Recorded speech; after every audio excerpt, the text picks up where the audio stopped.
may comment lang daw si Tito Nestor, may pahabol na mabilis. May aside lang ako before I go. Aba, Boots, nag-bold ka na naman dito.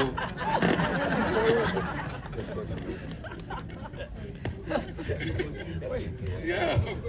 Kinakansuan nga ako ng mga anak ko nung napanood nila yung private screening. Mami, naghintay ka pa maging 80 bago ka nag-dare. Alam niyo, truth to tell, hindi namin kasi alam, si Direk is full of surprises. Pati nga sa linya, walang linya, i-motivate ka niya, bigyan ka niya ng background, ng treatise. Pero yung camera movement, hindi namin alam. We were just comfortable and we were assured that he is the master of camera work, no? Pero hindi namin alam kung kailan tatama sa'yo, kung kailan hindi. And sabi naman niya, huwag niyong intindihin ng camera. Let me take care of the camera. So, hindi ko talaga alam na huhubarin yung blouse ko.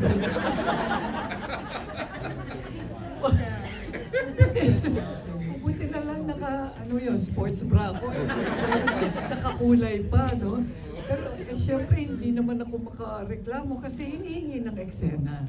Oo. And within the context of the sequence, okay lang yun. Tapos yun nga yung, sabi nga ng mga iba nakapanood, wala ka nang pwedeng itago sa amin ngayon. But I welcome that because contextual yung treatment ni Direk. Thank you, Tita Boots. Now we have questions from Stephanie Mayo of Daily Tribune. Hello po, congratulations po, Direk. Maganda yung pelikula. Maganda po.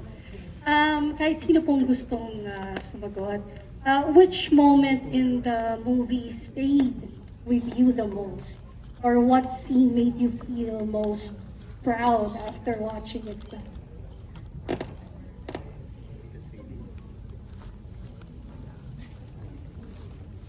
Anybody wants to answer the question? Barbie po. Siguro po yung eksena na nung namatay na po si Lola Concha and then I had to wear her dress. Tapos yung eksena yun. Kasi kung hindi po ako nagkakamali, ano po siya, yung majority po ng shooting namin, natapos na po siya ng August. Tapos yung eksenang yun, parang shoot po namin ng, parang nag-additional shoot po tayo, Direk, ano? Tapos yun, yes, naging October po yung eksenang yun. So parang sabi ko, napagpag ko na yung character, kailangan ko bumalik. So, yung isa yun sa mga hindi ko makakalimutan kasi sobrang saya ko sa naging resulta ng eksena kasi kahit paano nakabalik ako, kahit na-wrap na namin yung shoot, nagkaroon kami ng additional shoot and hindi nahalata na malayo yung gap ng shoot and yun. Spoiler daw yun. Anong? Pero, Miss Chara sa Ako, marami. Maraming eksena na talagang tsaka yung malalim yung tama sa pagkatao ko at sa pagiging karakter ko bilang Concha. Yung unang beses na nakita ko siya after not saying goodbye. Diba? So, yun. At saka yung mga eksena namin nagsasayaw kami. Gusto ko yung music, yung theme song. Gusto ko yun. Change my list. when you read the letter. Pasensya na kayo sa boses ko. Kasi ang dami kong action scene sa Batang Quiapo. Joke. Anyway, ayun, napakadami yung mga moments namin na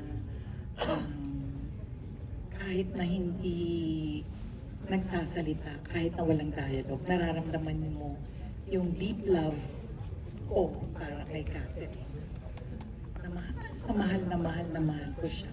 Parang if I can only hold in the palm of my hand how deep my love is for her. Yun ang ramdam ko.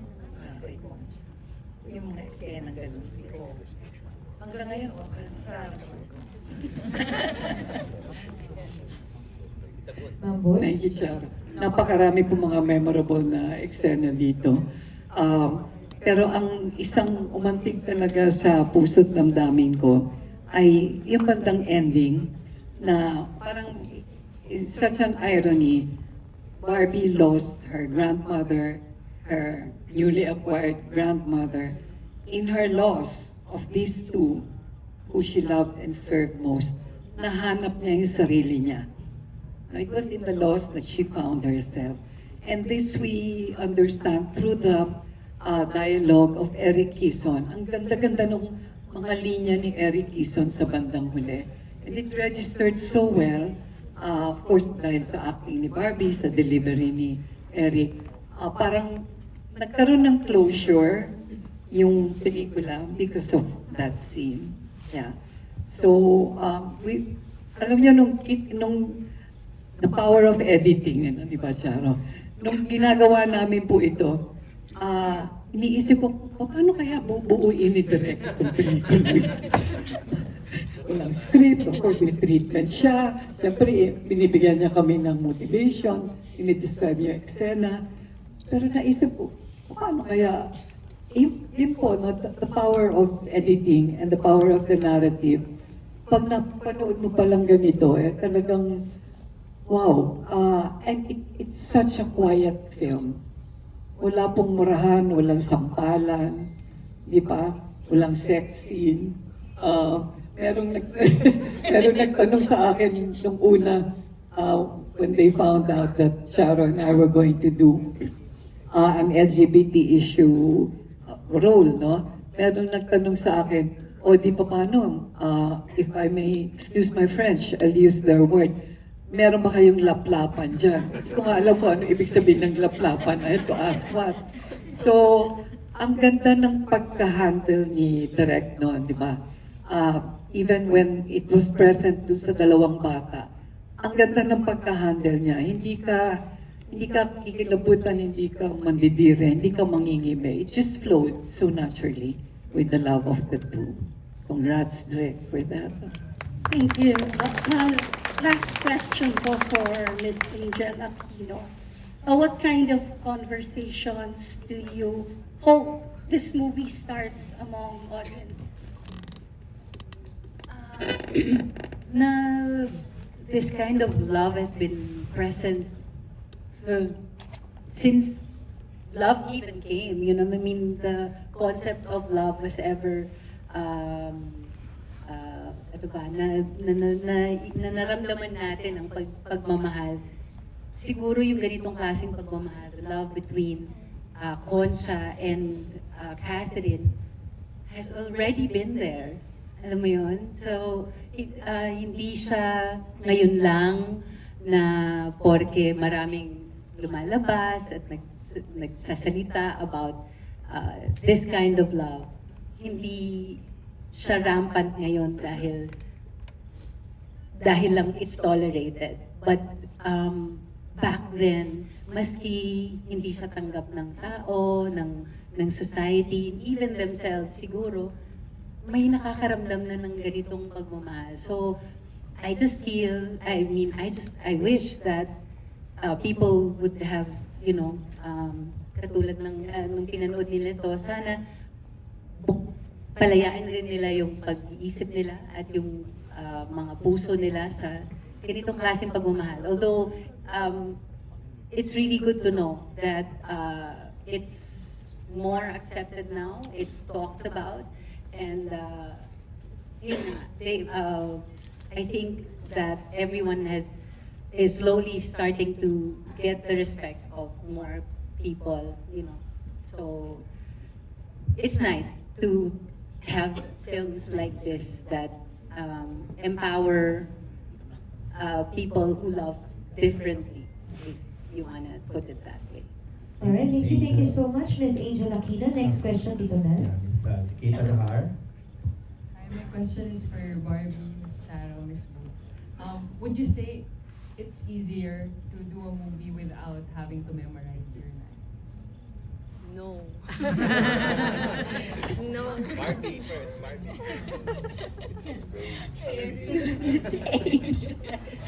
No.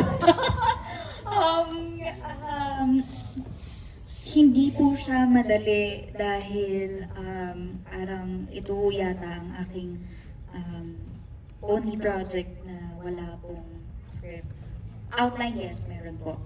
Pero masasabi ko na I am proud that I have done a film like this. Kasi ngayon, pag gumagawa ho ako ng proyekto kay pelikula o teleserye, parang nabobore na tuloy ako na may script. Parang dami ko nang gustong idagdag. Yes, yung parang masyadong ibahin ko nga. May ganun na. So proud akong masasabi kong parang nakapag-masterclass ako kay Direk Brillante. Ma'am Charo? Mas mahirap ang walang script. Di ba yung script kasi may structure ka na, klaro na. You can even visualize the scenes in your head, di ba? Parang na-expect mo. In fact, you're second guessing. You can second guess the director. Pero dito hindi gulatan eh.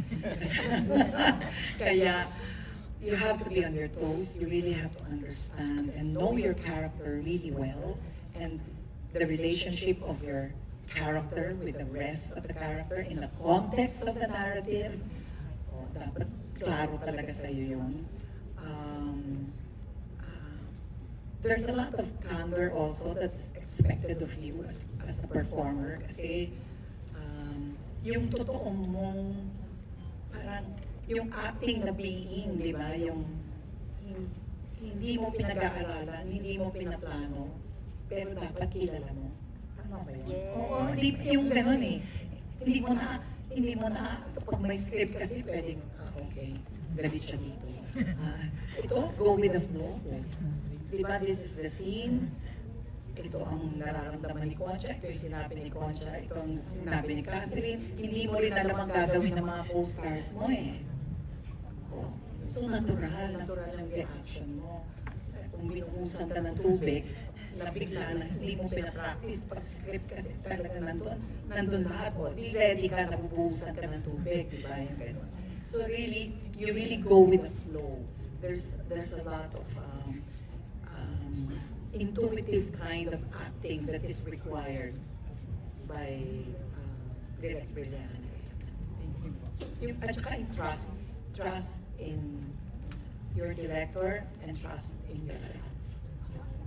Thank you, Ma'am Charo. Ma'am Boots? Thank you.